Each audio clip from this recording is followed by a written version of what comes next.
Government has been given serious pause by the 2.9 million signatures on this petition, over 5,000 of which are in Brighton Pavilion. So many people are right to be so concerned because such a scheme carries extreme risks to our privacy. Indeed, if this goes ahead and is successfully introduced, it seems impossible that we can be protected from any future government that is determined to utterly disregard a lot more of our basic human rights. This iteration of digital ID could link our most sensitive biometric information through a unique identification number to our names, ages, nationality, address, our medical, education, housing and criminal histories, enabling a detailed profile to be put together worthy of the Chinese government, which utterly undermines not only our right to privacy, but many other things from which we ought to be protected in terms of the state having access to all of this and control over all of this. I hope that the Minister understands that we're starting to gain a real perspective already as private citizens of how unsafe our data is in the hands of private companies. But I think the reaction to this also shows how we are very, very concerned now with the fact of the difference there is when a state has access to all of this and what a future state might do. We've already seen issues of data sharing between police forces and immigration enforcement that have seen migrants scared to come forwards and report basic crimes around their right to safety because of this kind of overreach. We've seen the e-visa scheme causing awful failures, people stranded.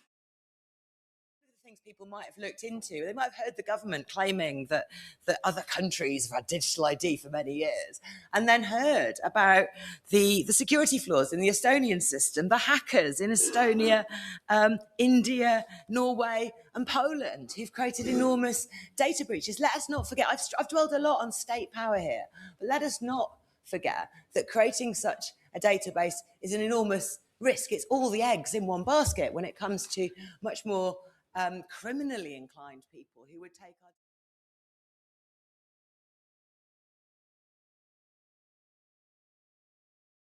Serve under your chairmanship. I'm here today because I've been contacted by countless residents who are deeply concerned about the government's announcement on the introduction of digital ID to provide the right to work. That was a mouthful. Anyway, their concerns are legitimate, they're reasonable, and they deserve to be heard in this place. My constituents have raised a number of issues. First and foremost is privacy and data security. Residents have referred to recent hacks with M&S and Land Rover.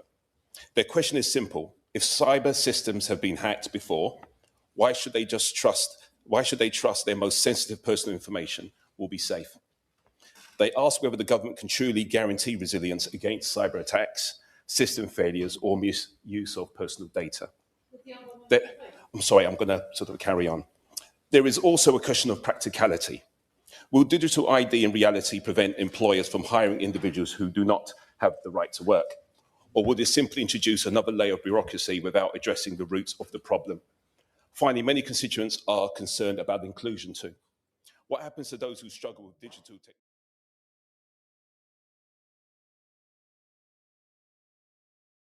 Sir Edward, and members should note I don't intend to take any interventions in the interest of time this afternoon.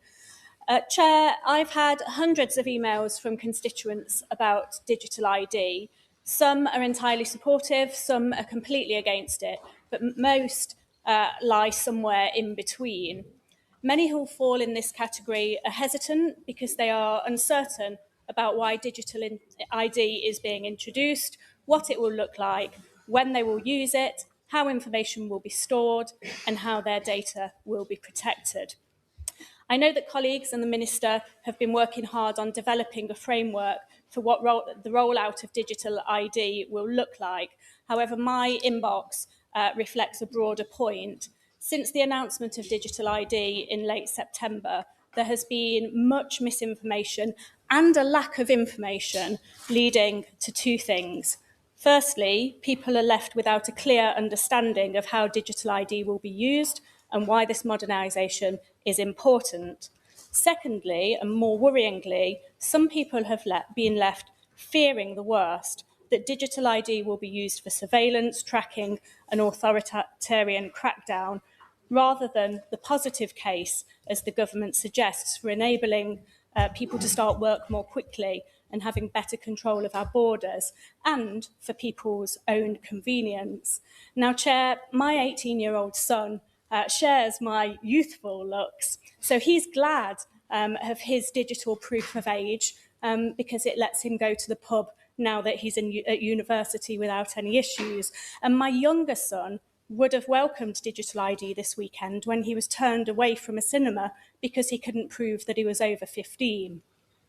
However, the implementation of digital IDs is to be effective, and well, if it is to be effective and well received, I would ask the Minister to provide assurances to my constituents in Amber Valley that the concerns that have been raised today, particularly surrounding data protection and security,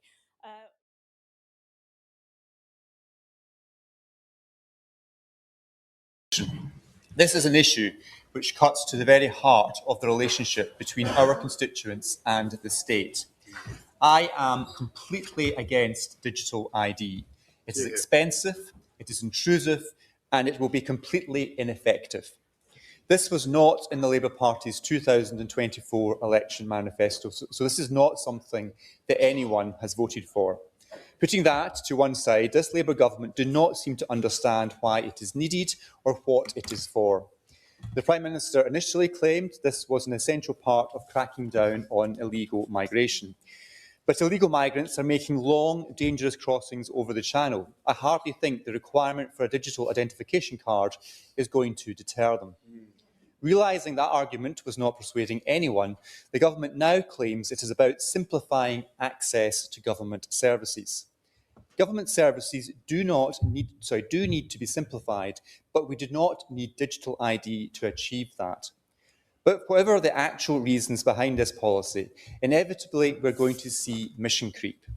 I was particularly concerned to hear the Minister for Children and Families, the Honourable Member for Whitehaven and Workington, say that government is, and I quote, starting with this issue of right to work checks, but there are loads of other applications for digital ID.